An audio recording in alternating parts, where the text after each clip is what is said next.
So we are in 2014 Ecchi anime, and we are gonna start this list with Trinity 7. Now Trinity 7 is a pretty simple anime when it comes to its plot. The story revolves around Arata Kasuga, a demon lord class powerful mage who enrolls in the Royal Biblia Academy, a school for mages, with the goal of bringing his cousin back, who just disappeared suddenly. While at the academy, he meets 7 unique girls known as the Trinity 7.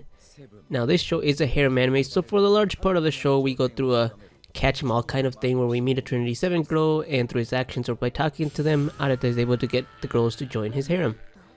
Now the plot is anything but original. This show has a lot of tropes and archetypes. You have the fighter girl, sexual girl, smart girl, no feelings girl, ninja girl. You've got a lot of characters you've seen before. Honestly, when it comes to personality, none of these girls stand out too much. Instead, the strength of the show mostly lies in how the girls interact with each other.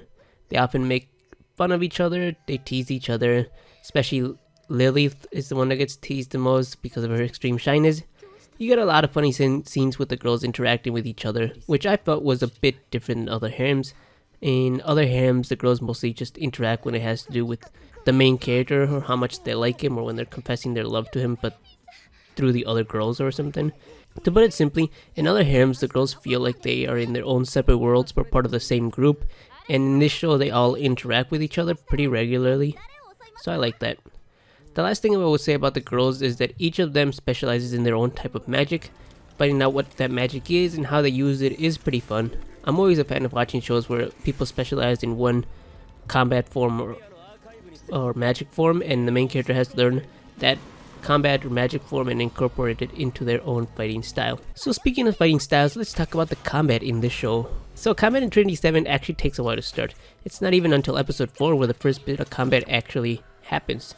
And to be totally honest, the combat storytelling in this show is a little too simple. It normally goes Arata and the group winning, then the bad guy starts to win, and then Arata gets a new superpower to destroy the enemy. So combat is really too simple and too predictable in this show. Finally, I will talk about the art, and the art can be pretty average to sometimes pretty terrible, honestly.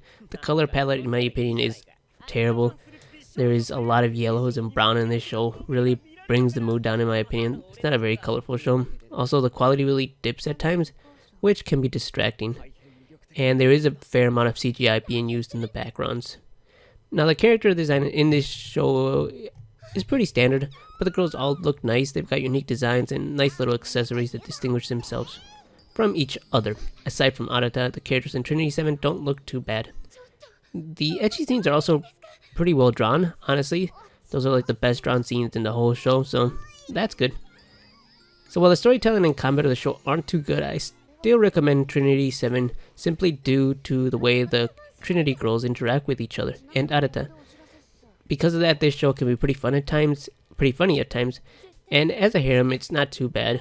Trinity 7 is a male power fantasy harem with some ecchi, and if that's what you're in the mood for, then Trinity 7 can be a good time. The last great ecchi show in this video is none other than No Game No Life. So No Game No Life is definitely the ecchi anime of the year. There are so many good points to this show, I don't even know where to start, but I guess we should start with the plot. Now, No Game No Life is a story about 2 lovable main characters named Sora and Shido. Sora and Shido are people that are amazing at games, and so due to the power of a god, they get transported to another world where all the conflicts are solved by playing games. In this world, they meet Stephanie Dola, and off they go on their adventures to conquer the realm and beat the god that teleported them to the new world. No Game No Life is an amazing anime. The concept of playing games to solve conflicts is great, and it's used very creatively in the show. No game is really used twice, and during the match, Sora and Shido must use their expert skills to solve the problems of how they should beat their opponent. Games are so exciting that even a game of rock, paper, scissors is turned into an insane game of strategy with lots of thinking and math. No Game No Life does a lot with its concept of game instead of combat, and due to the characters of Sora and Shido, these games all end up being a really fun time.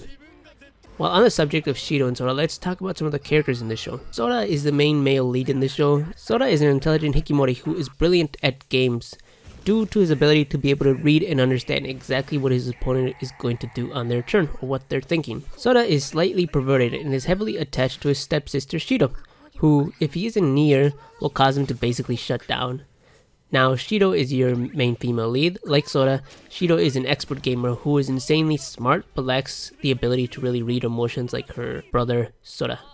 Also, like Shido, Sora needs to stay by her brother or else she shuts up too. The last main character we'll talk about is Dola Stephanie, one of the first people that Shido and Sora encountered in the new world that they were teleported to. Now Dola is first of all very attractive, and due to this, she is the source of a lot of the ecchi scenes. Now, onto her personality, Dola is a character with lots of emotions. She's isn't the smartest person in the group, but is probably the most caring of the bunch. No Game No Life has a great storyline and great characters, and to add to that, it also has some amazing artwork.